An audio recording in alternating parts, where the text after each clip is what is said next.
America అధ్యక్ష ఎన్నికలు వేడెక్కాయి. అయితే రిపబ్లికన్ పార్టీ నుంచి అధ్యక్ష ఎన్నికలకు పోటీ పడుతున్న ట్రంప్కు ఎవరో పూన్నట్టున్నారు. డెమోక్రటిక్ పార్టీ అధ్యక్ష అభ్యర్థి కమలా హ్యారిస్ పై నోరు పారేసుకున్నాడు. టెస్లా అధినేత టెక్ దిగ్గజం ఎలన్ మస్క్తో ఎక్స్లో స్పేస్ ఇంటర్వ్యూపై అమెరికాలో విపరీతమైన క్రేజ్ ఏర్పడింది. కోట్ల మంది ఎదురు చూస్తున్నా కూడా ఎలన్ మస్క్ అనుకున్న సమయానికి ఇంటర్వ్యూ చేయలేకపోయారు. తన స్నేహితుడి ర్యాంచలో సేద తీరుతూ ఆడియో ఇంటర్వ్యూని ఎక్స్లో చేయాలనుకున్నారు. కానీ అనూహ్యంగా ఎక్స్ సైట్ పై దాడి జరిగింది. దీంతో దాదాపుగా 45 నిమిషాలు ఆలస్యంగా ఇంటర్వ్యూని మొదలుపెట్టారు మస్క్. ఇక అప్పటికే అసలు ఇంటర్వ్యూ ఉందా లేదా అంటూ ప్రముఖ సెలబ్రిటీలు, రిచెస్ట్ బిజినెస్ మెన్లు ఎక్స్లో వరుసగా పోస్టులు పెట్టారు. చివరకు 45 నిమిషాల తర్వాత ఇంటర్వ్యూని స్టార్ట్ చేశారు మస్క్. ట్రంప్ కూడా ఇంటర్వ్యూని ప్రమోషన్కే కాదు, భారీగా విరాళాల సేకరణకు కూడా ఉపయోగించుకున్నారు. కానీ అనుకున్నంత ఉత్సాహంగా మొదలైనా కూడా ఎక్స్లో ఉన్న సాంకేతిక సమస్యల వల్ల ఈ ఇంటర్వ్యూను సవ్యంగా వినలేకపోయారు ఎక్స్ ఖాతాదారులు. అప్పటికే 20 కోట్ల ఇంప్రెషన్స్ డొనాల్డ్ ట్రంప్ అకౌంట్కి వచ్చినా కూడా చాలా మందికి వాయిస్ సరిగా వినిపించలేదు. ఇలాంటి గందరగోళం మధ్య దాదాపు 18 నిమిషాల పాటు ఎలన్ మస్క్ ట్రంప్ని ఇంటర్వ్యూ చేశారు. అయితే ఈ ఇంటర్వ్యూలో ట్రంప్ అచ్చం మన తెలుగు రాజకీయ నాయకులాగా మాట్లాడారు. అంటే బూతులన్నమాట. అధ్యక్ష ఎన్నికల్లో పోటీ పడుతున్నప్పుడు కాస్త మర్యాదగా మాట్లాడాలి.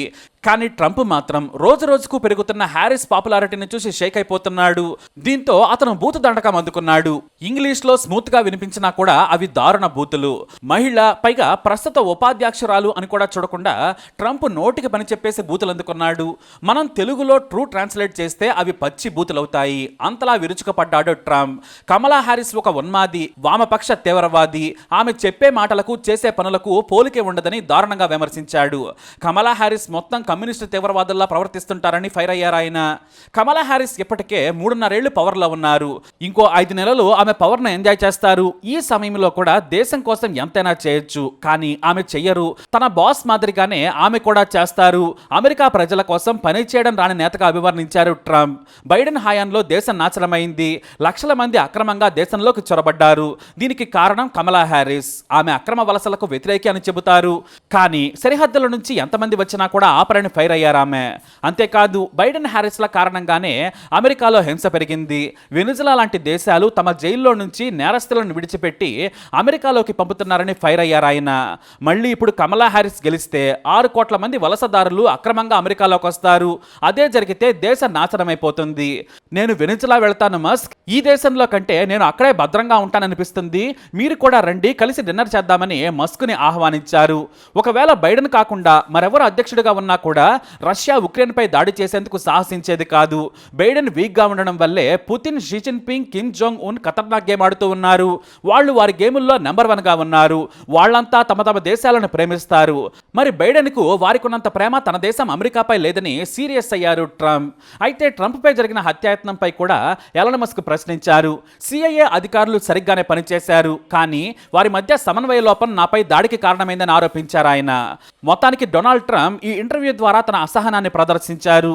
కమలా హ్యారిస్ గెలుస్తుంది అనడానికి ఈ ఇంటర్వ్యూనే ఉదాహరణ అని డెమోక్రటిక్ అభ్యర్థి కమలా హ్యారిస్ టీం సంబరాలు చేసుకుంటుంది. మరోపక్క తామే గెలుస్తామని ఈ ట్రంప్ టీం ప్రకటించింది.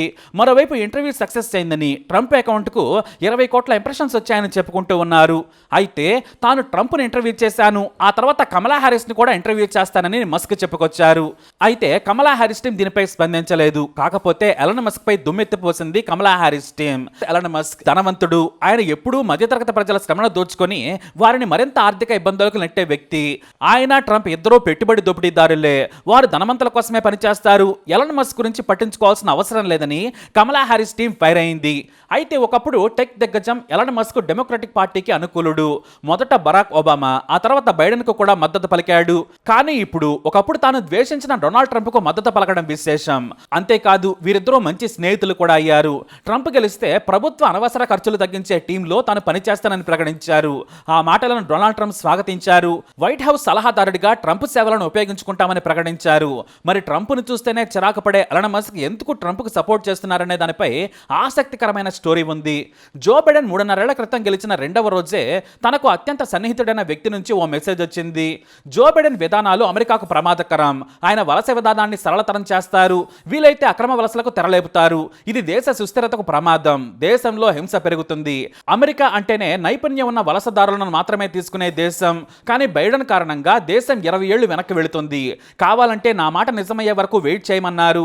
కానీ ఎలన్ మస్క్ మొదట నమ్మలేదు. కానీ 2 ఏళ్లు తిరిగేసరికి అమెరికా సరిహద్దుల నుంచి అక్రమంగా లక్షల మంది అమెరికాలోకి వచ్చారు. పైగా అమెరికా ప్రభుత్వమే వారికి ప్రభుత్వ స్కూళ్లు, స్టేడియంలలో వసతి కల్పించి ఐడీలు కూడా ఇస్తోంది.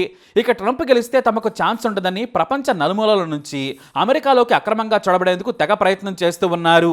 దీంతో తన స్నేహితుడి మాట నిజమైందని బాధపడ్డారు మస్క్. అంతేకాదు అక్రమ వలసలపై ఆయన గొంతెత్తారు.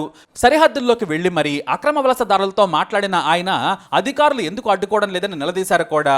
దీంతో అక్రమ వలసలకు వ్యతిరేకంగా తన వాయిస్ వినిపిస్తున్న ఎలన్ మస్క్కు తానే స్వయంగా స్నేహహస్తం అందించారు ట్రంప్. నాకు ఎలన్ మస్క్ అంటే ద్వేషం లేదు, అతనితో కలిసి పనిచేయాలనుందని గత ఏడాది ట్వీట్ చేశాడు. అంతే, నాటి నుంచి వారిద్దరి మధ్య బంధం పెరిగింది. ఎలన్ మస్క్ ట్రంప్కు గట్టి మద్దతుదారుడిగా ఉన్నాడు. ట్రంప్ గెలిస్తేనే అక్రమ వలసలు ఆగుతాయని ఎలన్ మస్క్ భావిస్తూ ఉన్నాడు. అందుకే అతని ఇంటర్వ్యూలో కూడా చాలా క్లియర్గా చెప్పారు ట్రంప్, నేను అధికారంలోకి వస్తే ముందు అక్రమంగా వచ్చిన వారిని విమానం ఎక్కించి బలవంతంగా వారి దేశం పంపించేస్తాను. నా మొదటి కార్యక్రమం అదే. ఒకవేళ ఏదైనా జరగకూడనిది జరిగి కమలా హ్యారిస్ గెలిస్తే మాత్రం నేను ఈ దేశంలో ఉండను, ఈ దేశంలో హింస పెరుగుతుంది, బతకడానికి ఈ దేశం పనికిరాదని చాలా దారుణంగా మాట్లాడాడు ట్రంప్. అయితే ట్రంప్ను చూస్తేనే అర్థమవుతోంది అదంతా ఫ్రస్ట్రేషన్ అని. ఎందుకంటే ట్రంప్ కంటే కూడా వేగంగా ప్రచారంలో దూసుకెళ్తున్నారు కమలా హ్యారిస్. అందుకే భూతరాగం అందుకున్నాడు ఈ తెంగరి తిక్క ట్రంప్. మరి ట్రంప్ వర్సెస్ ఎలన్ మస్క్, వీరిపై మీ అభిప్రాయం ఏంటి? కమెంట్ ద్వారా తెలియజేయండి. ఈ వీడియో అప్డేట్స్ కోసం మై ఛానల్ ఫాలో అవ్వండి. అలాగే తప్పకుండా సబ్స్క్రైబ్ చేసుకోండి.